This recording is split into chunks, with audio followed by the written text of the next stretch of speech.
Morning students, welcome to the online class of Yakeen career institute.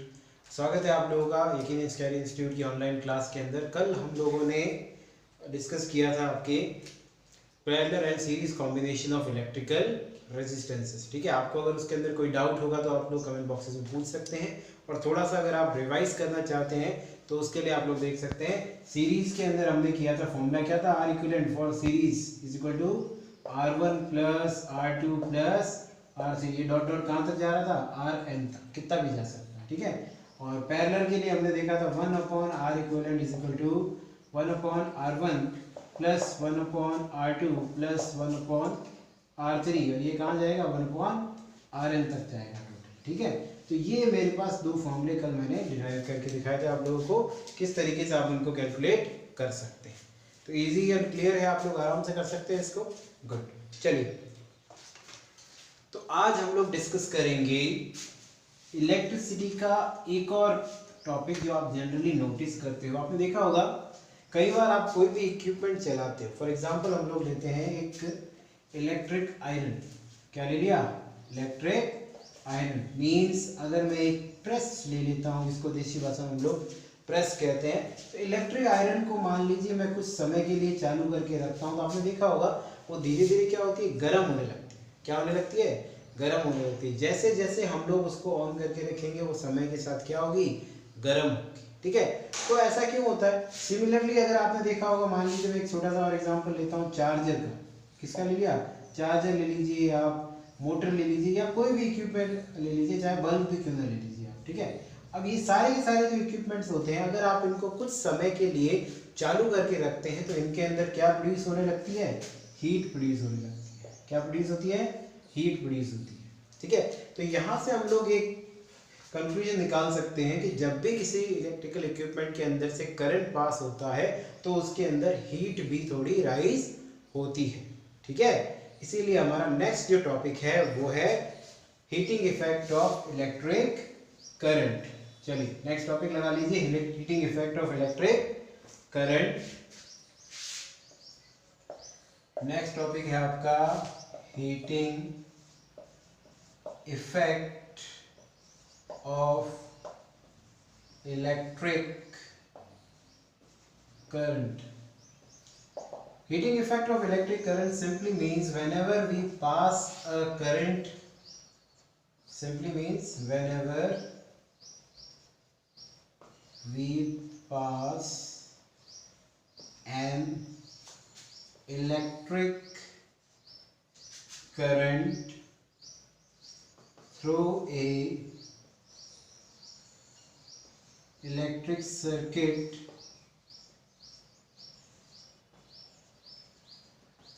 it dissipates energy in terms of heat। यानी जब भी हम लोग किसी भी इलेक्ट्रिकल इक्विपमेंट के अंदर से इलेक्ट्रिक करंट को पास करते हैं तो वो इलेक्ट्रिक करंट जो होता है उस इक्विपमेंट के अंदर इलेक्ट्रिक एनर्जी जो है वो हीट एनर्जी के रूप में आपको थोड़ी बहुत डेसिपेट होती हुई मिलेगी। ठीक है, इसको आप कह सकते हो कि कोई भी चीज़ है, मान लीजिए 40 जूल ऑफ एनर्जी मैंने पास कर रहा हूँ, उसकी इलेक्ट्रिक एनर्जी मेरी कितनी है, 40 जूल है। तो इसमें से 40 की 40 जो होगी वो फर्दर ट्रांसफर नहीं हो पाती। कुछ एनर्जी जो होती है वो हीट के रूप में लॉस वहाँ पे ज़रूर होगी, इसी को वो कहते हैं हीट। यही हीट जो होती है वो आपको जनरेट होती हुई बाहर दिखाई देगी। ठीक है, चलिए इसको आप नोट डाउन कर लीजिए, थोड़ी सी डेफिनेशन है सिंपल सी, फिर हम लोग आगे इसका एग्जाम्पल लेके डिस्कस करते हैं। ठीक है, चलिए नोट करिए।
चलिए आई होप आप लोगों ने नोट कर लिया होगा। चलिए आगे डिस्कस करते हैं इसको। सिंपल सा देखिए,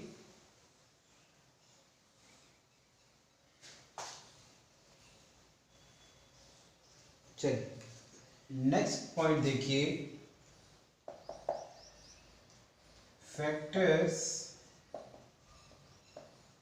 on which the heat energy depends। कौन कौन के फैक्टर्स के ऊपर वो हीट एनर्जी जो उसके अंदर से फ्लो कर रही है वो डिपेंड करेगी, वो हमें डिस्कस करते हैं। ठीक है, चलिए एक एक करके डिस्कस करते हैं। ऑब्वियसली हीट एनर्जी को मैं किससे, H से डिनोट करूंगा। वो डायरेक्टली प्रोपोर्शनल होगा to the square of the current flowing through the electric circuit. ठीक है, किसके डायरेक्टली प्रोपोर्शनल होगा, square of the current flowing through the circuit. ठीक है, उसके बाद डायरेक्टली प्रोपोर्शनल होगा किसके, जिस समय के लिए वो करंट फ्लो हो रहा है, जिस समय के लिए वो करंट फ्लो हो रहा है। ठीक है, उसके बाद फिर प्रोपोर्शनली साइन निकालना है मेरे को सीधा सीधा। ठीक है, तो किसके लिए प्रोपोर्शनल होगा, एक और डायरेक्टली प्रोपोर्शनल होगा किसके, रेजिस्टेंस, किसके, रेजिस्टेंस के, जो उस सर्किट का हमारे पास अवेलेबल है। तो ये तीनों चीजें आपको अच्छे से याद रखनी है। जितना ज्यादा करंट फ्लो करवाएंगे आप, जितने समय के लिए करवाएंगे और जितना ज्यादा उसका रेजिस्टेंस होगा, उतना ही ज्यादा आपको क्या मिलेगा, हीट एनर्जी मिलेगा। ठीक है, चलिए इन तीनों को अगर मैं एक साथ लिख देता हूं तो मेरे पास फॉर्मूला क्या बनेगा, H is equal to I square R T, या डायरेक्टली आप प्रोपोर्शनली लगा दीजिए तो H जो है वो प्रोपोर्शनल होता है किसके, आई स्क्वायर आर टी के। ठीक है, सिंपल, गुड। एक बार इसको नोट करिए, फिर इसके आगे डिस्कस करते हैं थोड़ा सा। चलिए, तो यहाँ पे हमारा फॉर्मूला क्या आया, H is directly proportional to I square R T. जैसा भी आप सबको पता है, मुझे जब भी ये साइन मिलेगा इसको क्या करना पड़ेगा, रिमूव करना पड़ेगा। तो इसको रिमूव करेंगे, यहाँ सिंपली आप k कोई कांस्टेंट लीजिए, उसकी वैल्यू 1 आएगी। H इज इक्वल टू क्या बनेगा मेरे पास, आई स्क्वायर आर टी। ये बोलना बोलेगा किसका, heat produce in an electric circuit when a current I is flowing through it for a time t and the resistance of the circuit is capital R। ठीक है, एक तो ये तरीका है जिसमें मैंने आपको प्रोपोर्शनलिटी के जरिए बताया। ठीक है, लेकिन जब आप इस फॉर्मूले को डिराइव करने जाते हैं तो यहाँ पे प्रोपोर्शनली साइन जो होता है वो थोड़ा सा आपको प्रॉब्लम देता है कि इसको रिमूव कैसे करें या क्या करें। ठीक है, इसीलिए हमने क्या किया कि इसको फॉर्मूले को चाहे आप तो हीट एनर्जी या इंटरनल एनर्जी वाले फॉर्मूले से भी डिराइव कर सकते हैं, जो कि क्या होता है, इंटरनल एनर्जी का फॉर्मूला क्या होता है, U is equal to Q into V। ये फॉर्मूला होता है Q इंटू V। चलिए, तो चार्ज इंटू V से आप लोग इसको सॉल्व कर सकते हैं। H का फॉर्मूला इंटरनल एनर्जी को क्या लिख सकते हैं आप लोग, हीट एनर्जी लिख सकते हैं। Q इंटू V की जगह क्या आ जाएगा, IR। सिंपल आ सकता है ना। ठीक है, अब वो कितने समय के लिए होगा उस हिसाब से उसका कैलकुलेशन आप लोग कर सकते हैं, सिंपल सा। ठीक है, तो मेनली आपको फॉर्मूला कौन सा याद रखना है, H is equal to I square R T. ठीक है, सिंपल, गुड। चलिए, यही जो है तीनों टर्म्स, इन्हीं को कंबाइंड में एक और नाम दिया जाता है, वो कहते हैं जूल्स लॉ ऑफ हीटिंग। क्या कहते हैं, जूल्स लॉ ऑफ हीटिंग। ये सीबीएसई बोर्ड में आया था 2019 के, किसमें आता, 2019 बोर्ड में क्वेश्चन था, what do you mean by joules law of heating, explain the joules law of heating. तो उसमें आपको तीनों की प्रोपोर्शनलिटी जो है उसको अच्छे से डिफाइन करना होता है। ठीक है, चलिए नेक्स्ट टॉपिक आप लोग लगाइए, इलेक्ट्रिक पावर। चलिए नेक्स्ट टॉपिक डिस्कस करते हैं, इलेक्ट्रिक पावर। चलिए, यहां से आगे आप लोग डिराइव कर लेंगे। ठीक है, नहीं कर सकते तो देखिए बहुत सिंपल सा है, करंट कैसे निकालूंगा मैं, I इंटू टी, चार्ज निकल सकता है मेरा, कितना करंट कितने समय के लिए जा रहा है उसको मैं चार्ज बोल दूंगा। और यहाँ पे मेरा फॉर्मूला क्या है, I इंटू आर। ठीक है, तो H is equal to I T into I R. इसको सॉल्व करूंगा तो क्या होगा, I इंटू आई हो गया मेरा I square R T. Simple formula हो गया मेरा, I square R T. Okay, चलिए अगर इसी फॉर्मूले को आप दूसरी टर्म्स में लिखना चाहते हैं तो V और R की टर्म्स में भी लिख सकते हैं। कैसे लिखेंगे, देखिए फॉर्मूला मेरे पास है H is equal to I square R T, ठीक है। Using Ohm's law, Ohm's law का फॉर्मूला क्या है, V is equal to I R. Simple, V की टर्म्स में लिखना चाहता हूँ तो I की जगह पे V लिख सकता हूँ और R की जगह पे भी V लिख सकता हूँ मैं, ठीक है। तो सपोज करिए मैं एक बार I की जगह पे लिखता हूँ, अगर I की जगह पे लिखता हूँ मैं, या R की जगह पे किसी की जगह लिख दीजिए आप, I इज इक्वल टू क्या बनेगा भैया, V अपॉन R, ठीक है। तो यहाँ अगर I की जगह पे V अपॉन R लिखता हूँ तो V अपॉन R का क्या होगा, V square upon R square into R into T, R से R हो जाएगा कैंसिल, फॉर्मूला क्या आएगा, V स्क्वायर R इंटू टी, H इज इक्वल टू। तो ये मेरे पास दो फॉर्मूले आ गए किसके, heat generated in the electric current, heat generated due to electric current. Okay, clear है। दोनों फॉर्मूले आपको अच्छे से लर्न करने हैं ताकि यही आपके क्वेश्चंस के अंदर काम आए। तीनों को कंबाइन में क्या बोलते हैं, जूल्स लॉ ऑफ हीटिंग, ठीक है। चलिए एक बार नोट कर लीजिए, फिर हम लोग आगे करते हैं। ओके,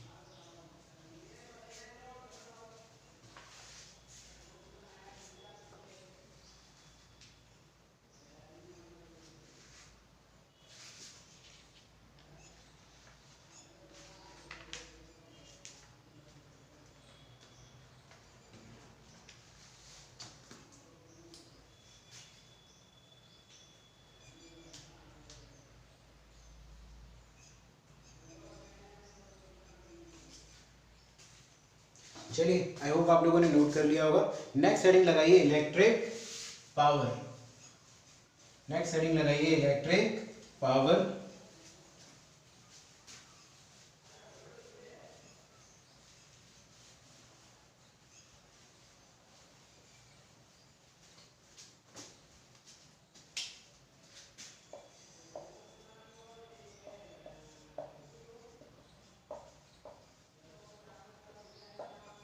देखिए पावर से आप लोग क्या समझते हैं, power simply means the rate of doing work. Power क्या होता है, रेट ऑफ डूइंग वर्क, यानी आप कितने समय में कितना काम कर सकते हैं, वही आपका क्या कहलाता है, पावर कहलाता है, ठीक है। उसी तरह जब मैं इलेक्ट्रिक पावर की बात करूंगा तो उसको मैं इलेक्ट्रिक एनर्जी के रूप में डिफाइन करूंगा। किसके रूप में डिफाइन करूंगा, इलेक्ट्रिक एनर्जी के रूप में। तो मैं सीधा कह सकता हूं क्या, energy consumed per unit time is known as electric power. Electric energy consumed per unit time is known as electric power. कितना आपने electric energy per unit time consume किया वही आपका क्या कहलाएगा, इलेक्ट्रिक पावर कहलाएगा, ठीक है। इलेक्ट्रिक पावर को आप लोग P से डिनोट करेंगे। अब इलेक्ट्रिक एनर्जी का फॉर्मूला या हीट एनर्जी का फॉर्मूला क्या था हमारा, आई स्क्वायर आर टी, और उसको बोलते हैं पर यूनिट टाइम कितना कंज्यूम करेंगे, यानी टी से इसको डिवाइड कर दीजिए, टी से टी कैंसिल हो जाएगा, तो पी का फॉर्मूला कितना आ गया मेरे पास, आई स्क्वायर आर। कितना फॉर्मूला आ गया, आई स्क्वायर आर। इसको आप ओम्स लॉ की मदद से चेंज भी कर सकते हैं, ठीक है। ओम्स लॉ की मदद से अगर चेंज करेंगे तो आप क्या लिख देंगे, आई स्क्वायर की जगह मैं लिख देता हूं क्या, वी अपॉन आर, ठीक है। आई स्क्वायर की जगह रख देता हूं तो क्या होगा, V square upon R square into क्या होगा, कैपिटल आर, एक से एक कट गया, यानी क्या बना, वी स्क्वायर अपॉन आर, तब भी आपका पावर ही आएगा, ठीक है। या फिर आप आर की जगह रख दीजिए, आर की जगह क्या होगा, वी अपॉन आई, ठीक है। आर की जगह वी अपॉन आई रखेंगे आप लोग तो I square into V upon I करेंगे, आई से आई कैंसिल हो गया, फॉर्मूला क्या बना, वी इंटू आई। क्या फॉर्मूला बना पी का, वी इंटू आई फॉर्मूला, ठीक है। ओके, चलिए एक बार इसको नोट कर लीजिए, फिर हम लोग नेक्स्ट करते हैं।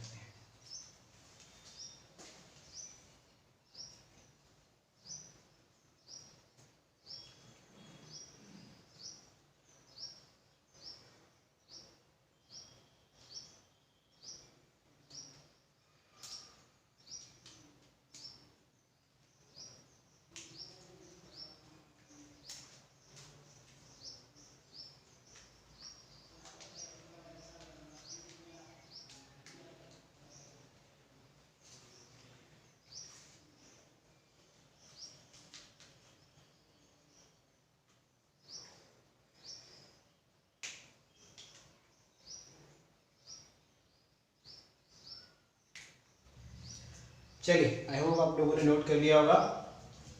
एक बार हम क्या करते हैं, अपने फॉर्मूलेज जो हमने डिस्कस किया आज उसको फिर से देखते हैं, फिर एक थोड़ा सा क्वेश्चंस जो उससे रिलेटेड हो सकते हैं वो हम लोग डिस्कस करते हैं। देखिए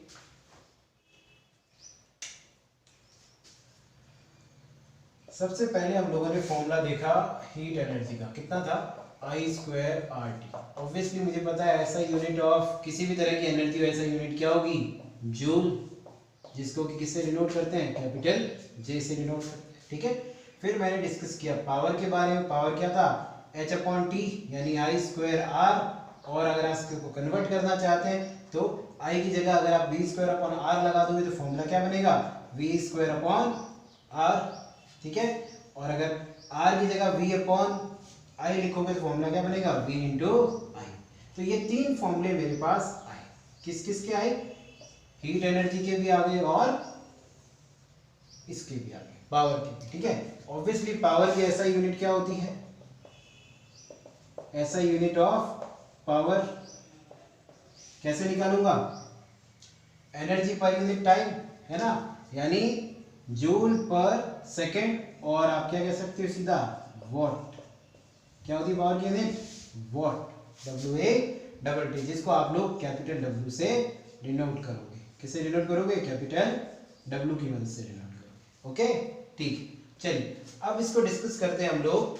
हीट एनर्जी मेरा इतना है, अगर आपसे कोई पूछे कि आप निकालिए एनर्जी कंज्यूम्ड, क्या निकालिए, एनर्जी कंज्यूम्ड, कि कितना एनर्जी आपके बल्ब ने या फिर आपकी इलेक्ट्रिक सर्किट ने या घर ने कितना एनर्जी कंज्यूम किया। ठीक है, तो कितना एनर्जी कंज्यूम करेगा निकालूंगा तो E होगा P/T, कितने समय में कितना पावर उसने यूज किया।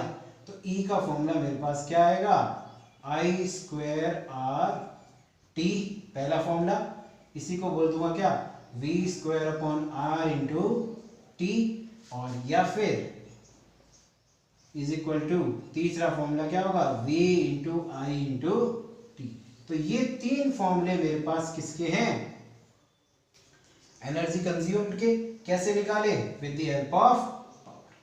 ठीक है, तो पावर पर यूनिट टाइम ही क्या होता है, आपका एनर्जी कंज्यूम। मतलब आपने किसी चीज को, किसी बल्ब को कितना, आपने कितने घंटे तक चलाया। फॉर एग्जांपल देख लीजिए, अगर एक बल्ब आपको दिया है 100 वॉट का, कितने वॉट का, 100 वॉट का, बोला आपने उस बल्ब को 1 घंटे के लिए चलाया। कितने घंटे के लिए, 1 घंटे के लिए चलाया। 1 घंटे के लिए अगर मैंने उस चलाया है बल्ब को, तो ऑब्वियसली मेरा एनर्जी कंज्यूम कितना आएगा, P/T, यानी 100 टाइम जो है वो आवर में दे रखा है, तो आप लोग आवर में कर सकते हैं, चाहे तो उसको सेकंड में कन्वर्ट कर सकते हैं, लेकिन अभी हम इसको डिस्कस करेंगे। देखिएगा, अगर मैं इसको आवर में रखता हूं तो 1 यानी कितना आएगा, 100 वॉट आवर।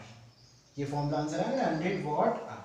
लेकिन जब हम लोग कमर्शियल तौर पे इलेक्ट्रिकल एनर्जी कंज्यूम की कैलकुलेशन करते हैं तो वहां पे वॉट आवर या ये जो यूनिट्स होती है बहुत ही छोटी यूनिट्स पड़ जाती है, इसको मैं कैलकुलेट नहीं कर पाता। इसीलिए आपको एक नोट लगाना है छोटा सा कॉपी के अंदर। क्या नोट लगाएंगे, commercial unit of electrical energy consumed, किसकी एनर्जी, इलेक्ट्रिकल एनर्जी कंज्यूम की क्या होगी, kWh, यानी किलोवाट आवर। क्या होगी, किलोवाट आवर, जो ऑब्वियसली किसके बराबर होगी, याद रखना है आपको कि 1 किलोवाट किसके बराबर होता है, 1000 वाट के बराबर होता है। ठीक है, चलिए आप लोग एक बार इसको नोट करिए, फिर आगे डिस्कस करते हैं।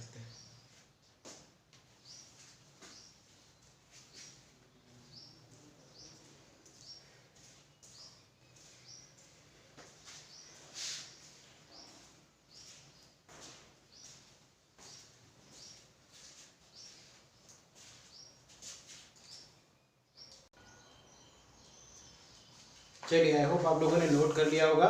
चलिए आगे डिस्कस करते हैं।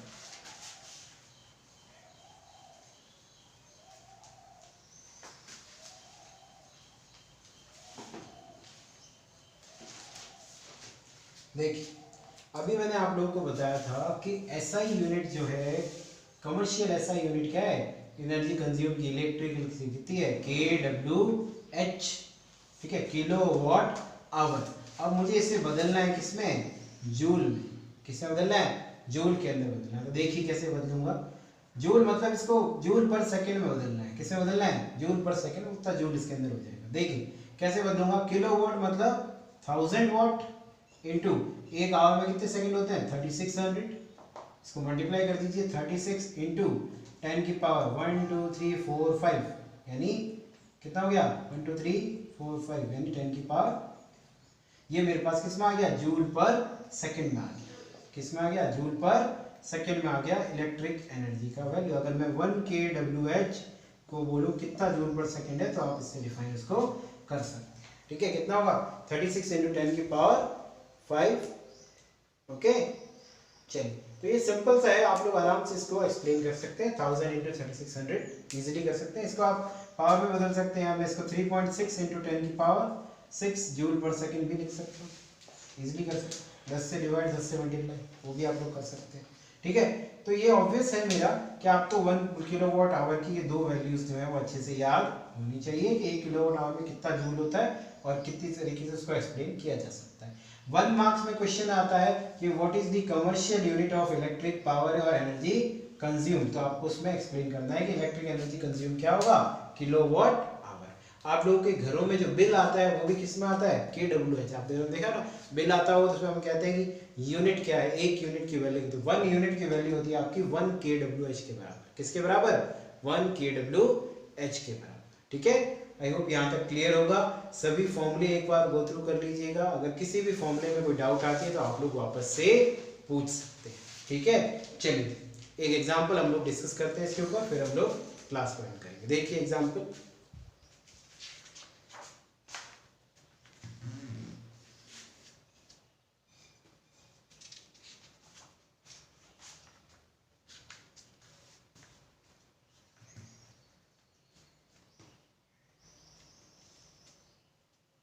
चलिए आप नोट कर लिया होगा आप लोगों ने, एग्जांपल डिस्कस कर लेते हैं फिर आगे बढ़ते हैं।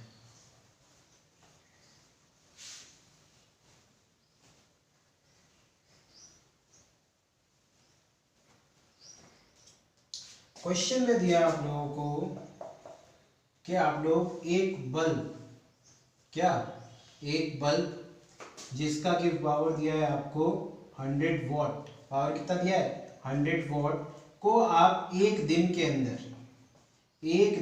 कितना चलाते हैं 3 आवर्स, कितना चलाते हैं 3 आवर्स तक उस बल्ब को आप लोग यूज करते हैं। तो आपको पता लगाना है after the end of month,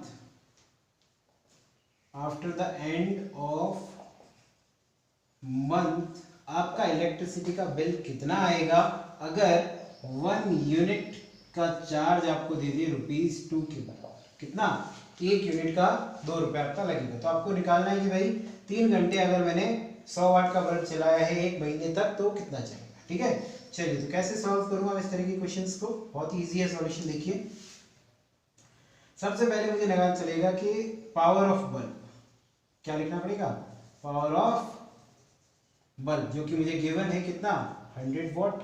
okay, time, कितना टाइम यूज किया, एक दिन में 3 घंटे चलाता है तो 30 दिनों में कितना चलाएगा 3 इंटू 30, यानी 90 आवर्स का टाइम है उसका। कितना टाइम है 90 आवर्स का टाइम है। अब मुझे इसको कन्वर्ट करना है इसमें इलेक्ट्रिकल एनर्जी कंज्यूम में, तो क्या होगा P इंटू टी के बराबर हो जाएगा ना। चलिए, तो आप सबको पता है कि मुझे इसको किलोवाट में बदलना पड़ेगा। किस में बदलना पड़ेगा, किलोवाट के अंदर। तो किलोवाट में बदलूंगा तो 100 वाट को किलोवाट में बदलने के लिए क्या करना पड़ेगा 1000 से डिवाइड, ऑब्वियसली।